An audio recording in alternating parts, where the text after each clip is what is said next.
Qondaalli damee haqaa biyyattii qorannoo kana dursan Robert Hur Baayiden odeeffannoolee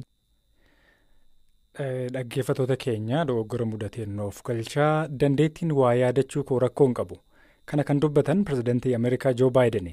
Baayiden bu'aa qorannoo ragaalee mootummaa icciitiidhaan qabamuu malan akka ta'utti hin qabanne akkasumas jireenya isaanii keessatti ta'eewwan ijoo yaadachaa hin jiranii jedhuuf deebii ariidhaan guutame kennan. Eeliyaas Hordofaa dabalee isinitti hima.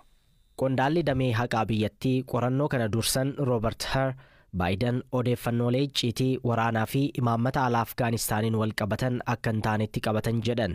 Gabaasni qorannoo kanaa fuula 345 qabachuun dhiyaatee fi kamisa ganama ifa godhame dandeettiin waa yaadachuu pireezidaantichaa sadarkaa olaanaan kan daanga'edha jedha. Hur qorannoo kana yeroo gaggeessu nama ganna 81 kataan pireezidaant Baayiden wajjin sa'aatii 5 afgaaffii taasiseera. Baayiden wayita pireezidaantii taanaa turan waan jiru hedduu hin yaadatan jedha. Akkasumas ilmi isaanii boo kan 2015tti lubbuun darbees hin yaadatan jedha gabaasi kun. Baayiden miira aariin guutameen uummatatti as bahuun kamisa galgala ibsa kennan. Keessattuu waa yaadachaa hin jiran isa jedhu irratti jabeessanii dubbatan. Dhimma ani dhimmoota darban yaadachuu fi dhabuu koorraa gabaasni bahee xiyyeeffannoo argateera. Ilmi koo yoom akka du'e illee hin yaadatu waan jedhullee keessa jira. Akkamiin na tuffannaan kana kaasa. Gaaffii kana yoon gaafatamu waan hin jedhe kuni dhimma isaanii miti. Eenyullee mucaan koo yoom akka du'e akka na yaadachiisuun fedhu.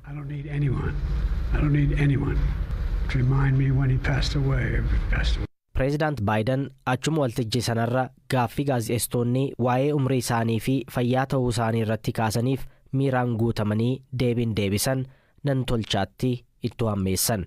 Gaggeessaa biyya Masrii Abdul Fattah al-Siisii pireezidaantii Meeksikoo jechuun ibsan.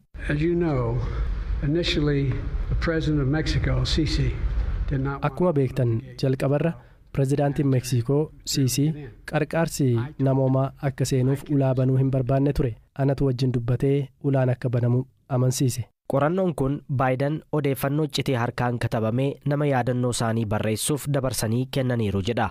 Pireezidaantichi garuu kunis dhugaa miti jedhan ibsa kennan keessatti. Qondaalli muummee haqaa kun pireezidaanticha odeeffannoo iccitii mootummaa akka hin taanetti qabuun akka isaan hin himanne yoo beeksan sababni dhiyeessanis Baayiden maanguddoo hanqina yaadachuu qaban ta'uu ibsuun bilisa of baasu yaada jedhuun ta'uu ibsaniiru. Ani gaariin jira ammoo jaarsa waanan hojjedhu nan beeka. Biyyi kun miila lamaan deebitee akka dhaabbattu nan godha jedhan Baayiden ennaa deebisan. Sirna barreeffamaa haaraa kuullee fi teeknooloojii injiinara sooftiweerii fi qorataa hubannoo namtolchee AI Kaabilaa Haayilee Sobbooqaa isinii dhiyeessinee turre. Har'atti immoo qubeen afaan Oromoo amma jiru teeknooloojii keessaa ga'ee qabuu fi sirni barreeffamaa kun gama teeknooloojii fi AI'n qabu yaada ogeessa kanaa akka itti dhiyeessina. Qubeen amma itti fayyadamaa jirru yookaan qubee afaan Oromoo akkasumas immoo Laatiiniin bu'aa or advaanteejii inni qabu haala salphaa ta'een moodeelota artificial intelligence train gochuu barsiisuu akkasumas immoo moodeelota haaraa ofii keenyaaf iyyuu hojjennoo ta'e moodeeloti qubee Laatiinii irratti hundaa'anii hojjetaman baay'eetu jira waan ta'eef isaaniin keessa gashanii afaan Oromoo gara teeknooloojiitti dabarsuu yookaan immoo teeknooloojii keessatti bal'inaan akka irratti hojjetamu gochuu irratti in salphisa. Sababni isaa parsantii 70 ol large language models kan jennuun kan jechuun generative AI keessaa gosa tokko kan ta'e kan akka ChatGPT maal kun parsantii 70 ol qubeewwan Laatiinii irratti afaanota jiran irratti waan hojjetamaniif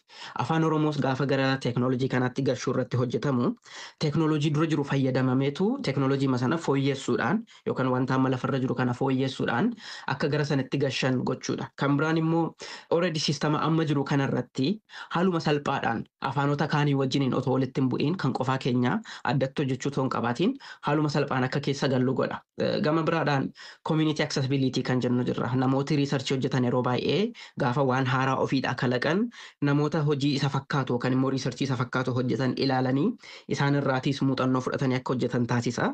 Kun immoo qubeen afaan Oromoo akkuma Laatiinii fayyadamu afaanoti hundeen isaanii kushitikii ta'ee akkasumas immoo amalaan structure isaaniitiin afaan Oromoo wajjin wal fakkaatan baay'eetu jira waan ta'eef isaan irraatiillee muuxannoo fudhannee wanta fooyya'aa ta'e tokko wanta ija qabu tokko akka fudhannee baanuuf nu gargaaraa jechuudha. Inni dhuma instead of gaafa laatinii fayyadamnu bu'aan isaa inni guddaani wanta jiru sana yookaan immoo afaan keenya jiru sana teeknooloojii wajjin wal barsiisuu otoo hin taane xiyyeeffannoon keenya kan ta'u kalaqa haaraa yookaan immoo artificial intelligence'n akkamitti afaan keenya perfectly guutummaan guutuutti qabateetoo wanta nuti barbaannu wanta nuti hojjechuu barbaannutti nu deemuu danda'a jedhu kalaqa haaraa hojjechuu irratti xiyyeeffanna malee moodeelota from scratch akka inni afaan keenya hubatuuf duwwaarraa kaanee hojjenna miti jechuudha. Qorataan AI Kaabilaan dabaluudhaan gara fuulduraatti dhimmoonni falmisiisoon akkasii gaafa ka'an akkamittiin adeemamuu qabaa kan jedhu irrattis kana nutti himeera. Haala amma jiru irratti keessattuu dhimma kuullee wajjin wal qabateetoo burjaajiin yookaan sooshaal miidiyaa irratti even namooti amma parsanaalii walitti bu'anitti akka ga'anii mul'ata iddoo tokko tokkotti kana gochuudhaaf garuu gara fuulduraatti already dhaabbileen qorannoo afaan Oromoo kan Oromoo Research Association akka isaan qophaa'aa jiran argaa jirra. Garuutii gara fuulduraatti amaleeffatamuu kan qabu dhimmoota afaanii, dhimmoota aadaa akkasumas eenyummaa uummataa wajjin wal qabatan kana instead of qorannoonsaa uummata irratti gadi bu'ee hojjetamee bu'aansaa akka tasaa gadi ba'uurraa konferaansoota garaagaraa qopheessuun otoo danda'ame amma biyyoota guddatan keessatti kan arginu qorannoowwan erga hojjetamanii booddee konferaansiiwwan garaagaraatu qophaa'a fakkeenyaaf akka Oromiyaatti waldaa qorannoo afaan Oromoo konferaansii garaagaraa qopheessuu danda'a ta'uu danda'a or asooseeshiniin biraas qopheessuu danda'a konferaansii sana irratti namooti bu'aa qorannoo isaanii achitti akka isaan sabmiit godhanii aadaa akkasii uumuu qorannoowwan dhiyaatan kun otoo gara konferaansichaatti hin darbiin gadi fageenyaan qoratamanii deebi'anii irra deebi'anii ilaalamanii ta'u bu'aa qabeessadha yoo jedhame yookaan immoo even bu'aa qabeessa iyyuu miti yoo ta'e gatii dadhabbii nama kanaa akka bu'aa qorannoo tokkootti beekamtii kennuudhaaf konferaansiiwwan akkasii qophaa'anii namooti hojii akkasii irratti hojjetan qorannoowwan hojjetamanii waggaa dheeraaf turan irra yoo jiraatan akka isaan beekaman taasisuun hin danda'ama.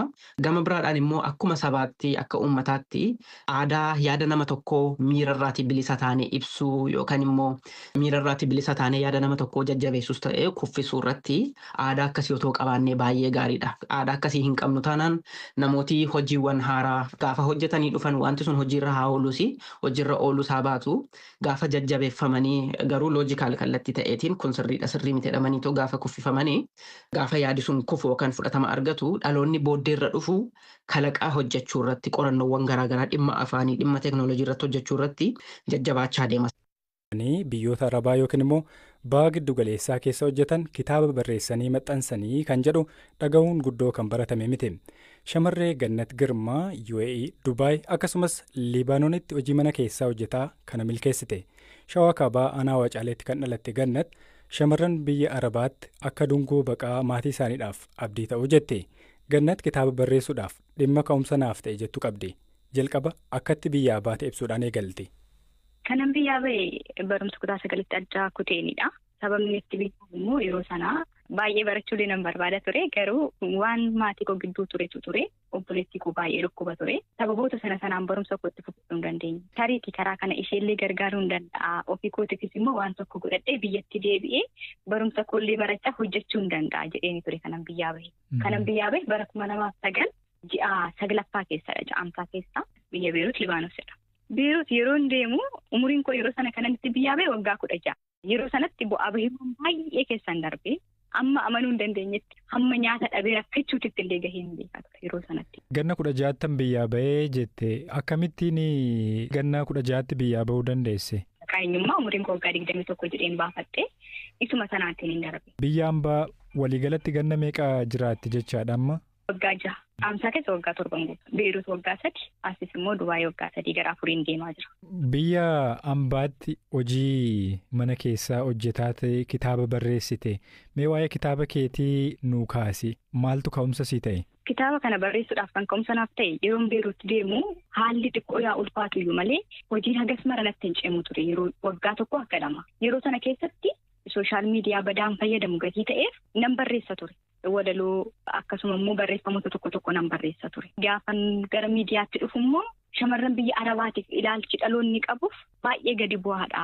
Natti dhagahama ture. Dhugaan shamarran biyya Arabaa jiranii dhugaan godaantota biyya Itoophiyaa hin baane hin mul'anne kan jedhu baay'ee waan natti dhagahamuuf ani immoo maalifan isa mul'ata keessa koo jiru kana waraqata qabsiisee dhaloota fillee fakkeenyaan ta'anii barreeffamoota dabalataallee dubbisee akkasuma immoo namoota anaa ol umuriidhaan waggoota 13 10 biyyoota Arabaa keessa jiran wajjin illee haasa'ee kanan gara kanatti dhufe. Kaka'umsa guddaa kannaaf ta'e garuu dhugaan kan jiruu fi wanti biyya keessaa ta'amu gonkuuma waliin simatu. Uummata keenya hubachiisuu gatiin barbaadeefidha. Shamarran biyya Arabaa gaa'ilaaf illee ta'an yeroo itti jedhamu hin jira. Akkasuma immoo achi manaatiin